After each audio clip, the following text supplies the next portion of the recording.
homeward bound, coast of New England.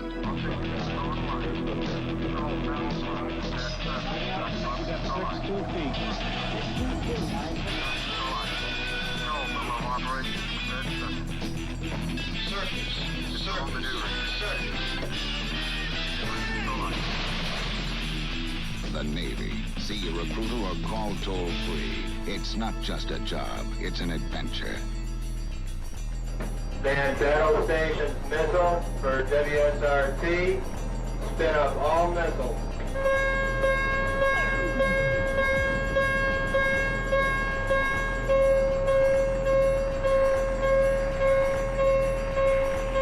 Man Battle Stations missile for WSRT. Spin up all missiles.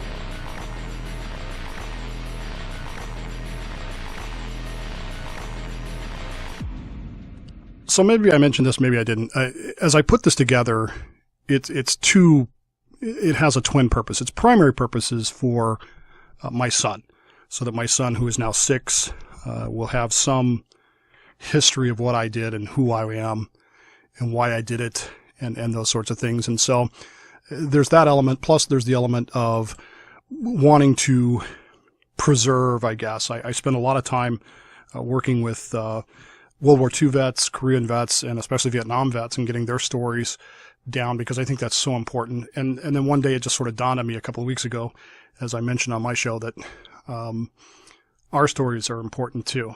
And I'm glad that we're starting to do that and put those together. When I last left you, USS Michigan had just pulled away from the pier on my first patrol. It was Patrol 3 of USS Michigan. As I recall, it was early March, maybe late February of 1983. The dates are a little not absolutely sure. There's probably some record somewhere where you could look it up, but for my memory, it was pre-spring 1983. I was brand new. I had just qualified Missile Compartment Roam Patrol, and on the day we went to sea, my original watch station for the maneuvering watch was in forward damage control. So basically, we sat in the cruise mess, and we were the response team if anything went wrong. So if the ship had a casualty of some kind, we were the initial response team. I'm not going to dwell on it too much. Later on in my career, again, thanks to Mitch's intervention, I ended up as the topside phone talker, which was the greatest job in the world. I don't want to take anything away from that. I loved being the topside phone talker. But the forward damage control part, I was a junior guy, was kind of in retrospect, it's not a very well thought out plan. I mean, you're putting the newest people on this response team. Although I was a qualified nuclear weapons security guard, so maybe there was some thought there. I don't know. The maneuvering watch lasts, 2-3 hours as we cruise out of sub-base Bangor, as it was then, and then through the Hood Canal Bridge. And as I would learn later, the dolphins swim along with you. Once we get out of the Hood Canal, we turn into the Sound. We turn left there, port, just around Port Angeles. And we head out through the Straits of Juan de Fuca and out into the ocean. We dive somewhere near Port Angeles, off the Dungeness Spit, as they call it. And that's where we pick up as the maneuvering watch is secured. I went on watch as the roving patrol. Now, this is my first day at sea. I've been at sea. I've dreamed of being a sailor my entire life. I'm literally in my first 6 hours at sea. I mean, we haven't been at sea that long. And I'm standing my first watch as roving patrol, Missile Compartment. The Missile Compartment, as I said, is the biggest compartment on the ship. Contains all 24 missile tubes. Cruise berthing is on 3rd level. Lower level is kind of a scary, dark place. 2nd level is where most of your missile maintenance goes on. It's the control and monitoring panel, or what we call camp, is there. And upper level is where, if we had warheads, that's where they would be. It's where temperature monitor power supplies are, that sort of thing. Nobody's up there. It's a radiation area, so nobody goes up there. 2nd level is usually occupied. The camp watch is usually there, and there's people moving back and forth. It's where the supply lockers are. There's always somebody. And 2nd level is famous for jogging. That's where people like to jog around 2nd level Missile Compartment. 3rd level, of course, is berthing. It's always somebody there sleeping, whatever. Cruise lounge, 2 heads, laundry room, all that stuff. And then at the back of this, you have Machinery 2, which is where the A-gang folks hang out. Now, A-gangers are legendary in the submarine fleet. They get kind of a reputation as knuckle draggers and wrench turners and that kind of stuff. But I think one of my good friends who was an A-ganger, Eric Wise, once put it best. Somebody asked him what he did once, and he said, "I'm a Navy Nuclear Propulsion Systems Auxiliary Systems Technician." And of course, the person went, "Wow, what does that mean?" And he said, I clean shitters. A-gangers do so much more than that. A-gangers are, they do stuff that is just the submarining of submarining. I mean, they maintain machinery. They maintain non-nuclear propulsion type machinery. They're responsible for all the tanks, hydraulic systems. I mean, they do, it's hard even to describe everything they do. Basically, if it's a piece of machinery and it's not in the engine room, nuclear powered, even if it is in the engine room, they're responsible for it. And they work hard. I mean, if I had to guess, A-gangers probably work the hardest of anybody on the ship. Now, the nukes, I'm sure, will whine about that, but they get pro pay, so suck it, nuke. The A-gangers work really hard, but they also maintain the oxygen generators, which later on we'll talk about in the next episode with Life on Patrol. We had a very interesting experience one day with a gas generator. Not a gas generator. We did have an experience with a gas generator that I'll talk about later, but an oxygen generator, which are located in Machinery 2. As I recall, on the 3rd level. But that's been a long time, so I believe they're on the 3rd level, all of that. So anyway, that's a setup for what's about to happen here. As we reach the dive point, I've been standing this is my first day at sea on a submarine. This is something I've dreamed about for probably since I was a sophomore in high school. I was a junior when I read the book Silent Victory, and I wanted to volunteer for submarines. So it's been at least, 2 years in high school, another year in school. So it's been at least 3 years I've been dreaming about this moment when I first dive on a submarine and anxiously looking forward to it. And somehow or another, I never imagined that in that moment I would be the fire and security watch for the biggest compartment on the ship. I never really imagined that they would put somebody that noob, as you would say, Ben, in charge of that compartment for that serious of an evolution. Later on, I happened to be, this would be several patrols later, long after I was qualified, everything else. We dove same place, but we did it at night. And as the ship dove, I just happened to be in Machinery 2 upper level and heard a freighter go right over the top of us. So you can see it's kind of a hazardous operation. But this one was in broad daylight and everything was, clear and wonderful. And the ship went down, and it's hard to describe how it feels as it goes down. It's like being in an elevator that moves in 3 dimensions without being able to, you have no frame of reference except for the ship. But the ship's not moving on the inside.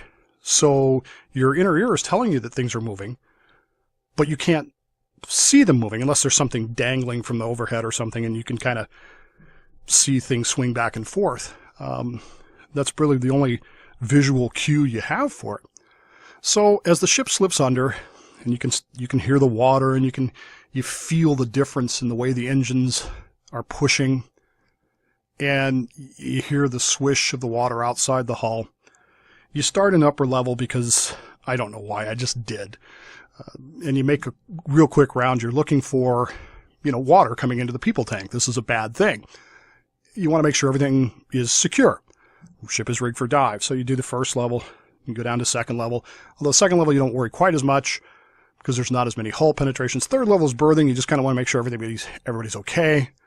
And you go down to fourth level. Now, fourth level, the lower level, started forward, headed aft. You got these missile tubes here. You got this really narrow passageway between them. The bilges are underneath there. The bilges are disgusting. They're dark and cold. And the after bilge has a pump that the bilge fills up, and it's the roving patrol's duty to pump that bilge out every watch. And you would not be surprised to learn the lengths to which roving patrols will go to try to get out of pumping that bilge. I mean, we just, I would imagine even today, there's a roving patrol going off watch who doesn't want to pump that bilge. it's a disgusting job. Anyway, as you move aft, and you get all the way to the back of the missile compartment where it joins with machinery 2. And along the bottom of the hull and on the back bulkhead, it's maybe 10 feet from the end of the missile tubes to the bulkhead. The bulkhead is actually what we call a hard tank. It's the depth control tanks. These are tanks that we use to maintain our depth as the ship is doing some evolutions and operations. They're kind of fine-tuned sort of things, but they're hard tanks. They're exposed to sea pressure. So this is a point where you want to kind of really pay attention. There's some big hull penetrations down here. There's places to leak, is what I'm trying to say. And as I made my way aft, I heard this kind of whistling noise and this water splashing.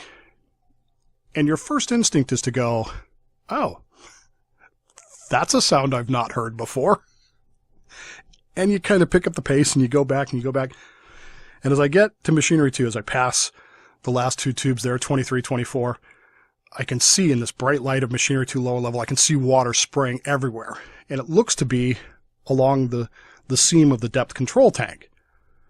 It looks to be. Now, of course, you guys that are qualified 726 class submarines already know where this is going. And maybe if you're an active submariner, you have an idea. But keep in mind, I have been at sea for 4 hours, maybe, and this is my first dive. It might have been my second, maybe my third watch as a roving patrol, and the others were in port, so, it's kind of... As I'm standing there, looking at this water flying everywhere, there's what we call a 4MC phone. It's a red phone. It's an emergency circuit. And I'm rehearsing in my head what I'm going to say. I'm going to pick up the 4MC. I'm going to push the little dial. I'm going to go flooding machinery 2 lower level, flooding in machinery 2 lower level. That's what I'm going to do. That's what I got to say, right? And then as soon as I say that up in control, they're going to hit the alarm. Ship's going to go up to the surface, and everybody's going to be safe. That's the theory, right? As I'm getting ready to do this, as I'm reaching for the phone, there's a hatch up between second level and third level. Between third level and lower level. There's a hatch, one of these really heavy little flop hatches things. It's not a watertight hatch or anything. It's just a deck plate that lifts up. And as it lifts up, down through the hatch comes the head, the balding head of Machinist Mate First Class, submarine qualified, Bull Durham. Now, Durham he was the A-ganger of A-gangers. I mean, this guy was, to me, he was ancient. He was qualified. He was everything a submariner was supposed to be. And he raises that hatch. His head comes down, his big thick glasses, his head shining. And he sees this water flying everywhere and he hears the noise and he looks at it and he goes, oh, shit. And disappears. And the hatch slams shut. Again, this is my first dive. We are literally 5 minutes into my first dive, okay? Before I can do anything, thank goodness, before I can really move, and, it seems like a minute and a half, but it was really probably a tenth of a second. The hatch flies back up. Bull literally drops down that hatch. Now, you can go down that thing pretty quick if you're ready. How high is that thing? 8 feet, 10 feet, something like that, guys? Anyway, he slides down that thing and runs over, rips up the deck plate, and turns a couple of valves, and the water shuts off. The whistling stops. He looks up and he lowers the deck plate. He sees me standing there with that 4MC phone in my hand, and he just starts laughing. And Bull had a laugh that was incredible. And I'm thinking to myself, well, I might have screwed up, but then again, maybe I did. I don't know. He says, I bet you're glad you didn't do that, huh? I said, I think I am. I don't really know yet. My heart hasn't started beating yet again. And he starts to explain to me the potable water system, because what happened was the potable water tanks are underneath the deck plates in front of the depth control tank. And for some reason, I didn't design it. The vent, when it overflows, is along the depth control tanks aft, and it overflows there. And of course, when it overflows, it whistles and water goes everywhere. And, if I'd have bothered to take my time, I would have noticed it was fresh water, not seawater, and maybe I would have, thought things through. if I wasn't literally a few hours into my first dive, maybe I would have known that. Maybe I was, if I was qualified, I would have known that. But Bull never said anything about it. He never wrote anything about it in the bullshit log. He never did anything. He took his time. He kind of sat down with me in there, and on we went. And he showed me how the whole system worked, and he taught me. He took a moment to teach me. And I really think that if you had to think about what submarining is, that was the moment that really kind of defined it for me. Because here was a moment where he could have just mocked me mercilessly. It's happened before. Perhaps it will happen again. But he didn't. He took his time and he showed me that. And that was one of those signatures on my qual card. He didn't sign it, but he made sure that I was ready for that checkout when the time came. And I've always appreciated that. So when I got past that, the rest of my watch went somewhat quietly, and then the patrol went on its way. Now, when you're on patrol, there's a couple of things that are happening. When we use the phrase on patrol, we're talking about the ship is at sea, and it's in one of two states. We call those states 4SQ, which means we are not alert. In other words, we're not part of the national defense of that era. Or we're 2SQ, which means we are on alert, and we are part of the national integrated response plan at that point. If there's a need for the use of nuclear weapons, then we're it. And that's what 2SQ means. 1SQ means we're literally 1 minute away from launching. You'll hear, if you watch some movies and stuff, you'll hear that, set condition 1SQ for WSRT, set condition, depending on what you might watch, set condition 1SQ for strategic launch. Whatever, but that's what that means. And so at this point, we're still 4SQ because we're cruising out to the patrol area. We don't actually go 2SQ until we get there and we install the missile inverters, which I'll talk about at some other point, because this was supposed to be about qualification. So when you're new on board, and I talked about this briefly last week, you got to qualify a watch station. That's the most, ship's quals are very important. Don't get me wrong. When you get your ship's quals and you earn your submarine dolphins, which I have here, yay me, that's important. But standing a watch station is very important because, again, it means you're useful. It means you're helping your division, your department. You're carrying a load. But it's kind of like taking a full load of classes in college. I mean, just the fact that you're qualified at watch station doesn't mean you get off doing your ship's quals, which is what I have here. This is something that I have been that is very precious to me. Something that I've had, as you can see, since 1983. It is my ship's qual card, my original qual card. It is covered in plastic. Apparently I did the plastic on it at some point. I'm not sure when I did that, but I thought I had lost it for many, many years. Didn't know where it was and couldn't find it. And then Mom had it. And about a year and a half, 2 years ago, she brought it up and said, I was going through boxes and I found this. This is important. And handed me my ship's qual card, my submarine qual card. On this, you will find what a submariner really has to do. And it's many pages long, but you start with a general submarine orientation. Now, this is kind of stuff you can do while you're in port, but there's some of the stuff you can really only do at sea. So you got to learn the ship's service and organization manual. You got to learn safety. You got to learn first aid, security, radioactive or radiation protection, nuclear power plant intro, which you should have already had, in submarine school, battle stations procedures, atmosphere control, watch standing orientation. And you get so many points. I don't know if you can see this or not. If I hold it up close there, you get so many points for each signature. And you have to get so many points per week in order to maintain your standing. And if you fall behind, you become what's called dink or delinquent in your quals, and then you get to go to extra study time. You don't get to sleep at all if you're dink. That's the rules. As it is, if you don't have your dolphins, these things here, if you don't have these, if you're not qualified, you're not supposed to be watching movies. And when there are special good deals like milk, real milk in the mess decks, you go to the end of the line. But once you're qualified, then you can start doing those things. So you're standing your watch, and you got to do your watch calls. So I'm a weapons guy, fire control. So I start out qualifying Missile Compartment roving patrol. The next step is what they call weapons technician, which is a more broad systems of the weapons. And that's actually a pretty good watch station because it's not tied down to a specific place.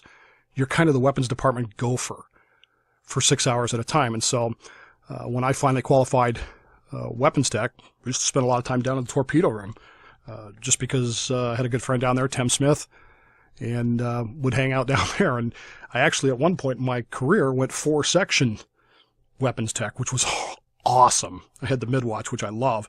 And Jeff Tull used to be the night baker, and Tim and I would sample the night baking to make sure that it was, up to standards. And it always was, because Jeff was a fantastic baker and a great cook. But qualified weapons tech, import supervisor, which means you can be the fire control supervisor in port, which means you don't really get to touch anything at sea, but in port. And then finally fire control supervisor, which means at sea you're qualified to handle the system. From there you can go on to camp, control and monitoring panel. You can start qualifying outside of your division, outside your division. Launcher, some watch stations that I qualified just because I wanted to. I qualified lookout. I liked being a lookout. Only got to stand at one time, but it was kind of fun to do that. I worked for a long time on my torpedoman of the watch quals because, again, I used to spend a lot of time down in the torpedo room. It was interesting. And I left the boat before I really got started. I had my card. I never really got started on chief of the watch, although in retrospect I regret that because I think being chief of the watch is that's the person that's handling the ballast control panel. Then you've got people that drive and dive the ship, helmsman, planesman. You've got all kinds of these watch stations. You got machinery 2 watch. You got sonar techs. You've got nukes back in the engine room. You've got roving watches that look at machinery. I see forward. I see aft. All these different watch stations that are always constantly moving, always constantly manned, and constantly doing things for the ship to make sure it works. But through all of that, you got to work on your ship's quals. These can be very challenging. There are some people who manage to do them very quick. Average time, I guess, somewhere between 9 months and a year. If you start taking more than a year, you're going to have a problem. I think if you get it done too quickly, you maybe haven't really learned anything. That was always my concern later on, particularly when I became one of the School of the Boat teachers. I was always a little concerned about the guys who were, qualifying in 2 months. There was just something about it that just kind of, not saying they did anything wrong. I'm not saying that at all. I'm just saying it just kind of made me nervous because I always think back to that first dive and how strangely bizarre it was that this $8 billion submarine was essentially trusted to a guy that was at sea for the first time in his life for 4 or 5 hours, and damn near called away a flooding casualty. I mean, it's just one of those things where you kind of go, do we really think this through? Started my quals 28 November. Oh, I'm sorry. Started my quals in November of 1983. I finished my quals November 18th of 1984. I had my qual board that night, and it's an important date for me because that's also the day that I injured my knee. During a drill earlier in the day, we'd had a drill, and the ship was taking angles and trying to carry a piece of something, I don't remember what it was, through a hatch, through the third level missile compartment hatch, and rammed my knee into that hatch. And 35 years later, ended up with a knee replacement after a lifetime of degenerative knee problems. Later that evening, they had asked me at my qual board, how's your knee doing? And at the time, we just thought it was bruised. As it turns out, it was a bit more than that, but it took some time for that to show up. But I went to my qual board, and I felt like I did very, very well. I got a couple of lookups that were very minor, and within a couple of days, Mitch was pinning my dolphins on me on the mess decks after the captain signed the card, and I was a qualified submariner. It is, as I said, very challenging, and there are things that you will learn along the way. If you take the time to do it right, there's things you will learn along the way. One of the things that I learned, we had the green books, they call them tabs, and they were descriptions of ship systems and the likes of that, but I happened to get a hold of one of the tabs that dealt with damage control. And we've talked about in the past the loss of a couple submarines, Thresher, particularly Thresher. And it was reading that tab that I learned that the Thresher had gone into the yards. The Thresher was a brand new submarine in 1963. The Navy had taken her out and subjected her to a depth charging and depth bombing pounding, unlike any ship had ever had. She was the first class. They needed to know what she could do, what she could take. And they beat the living hell out of that ship and then sent it into the yards to be repaired and be upgraded. And again, the ship was not even 2 years old yet. And when she went out for her first test dive after that is when she died. And I think that I remember sitting in the cruise lounge, not cruise lounge, cruise library. I wasn't qualified, so I wouldn't be in the lounge. Just being clear here. Sitting in the cruise library there, reading that. And just the icy feeling that rolled over me, realizing what had happened there and what the loss of those men meant to me today, on that day, which was, of course, we made a lot of mistakes that day. A lot of mistakes. But most of them we had fixed. We think. You just never really know. The ocean is a dangerous place, and that's why we put people through this. It's why we make sure that you know everything there is to know about this ship. We make sure that you know how to operate all the systems, how to isolate, how to fix, how to control damage no matter where it is. We make sure that people know, because you never know what's going to happen. On Patrol 13, which again will get its own show, when we heard the words fire in the engine room, you might think that there would be people to handle that. The first two people through the engine room door were myself and John L. Scott, a missile tech, because we were the people that were closest and we were the people that were most wide awake at that particular point. Everybody on the ship has to be prepared for this. Everybody on the ship has to be trained, qualified, and ready for anything. And again, that's why this is so important. And it's why it means so much to us. This has been a tradition of submariners going back as far as there have been submarines. A few years ago, we visited USS Pampanito, and you were probably, well, you were still not born yet. It was Valentine's Day of 2010, and I took Cammie, your mother, over to San Francisco for Valentine's Day, and we ended up at the Pampanito, which is an old World War II Baleo-class submarine.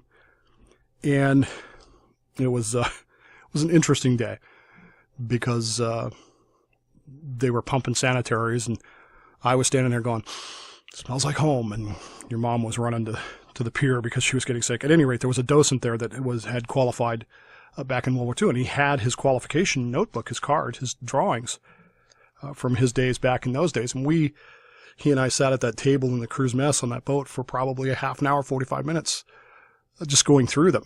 And very impressive. This is, to a submariner, being qualified is,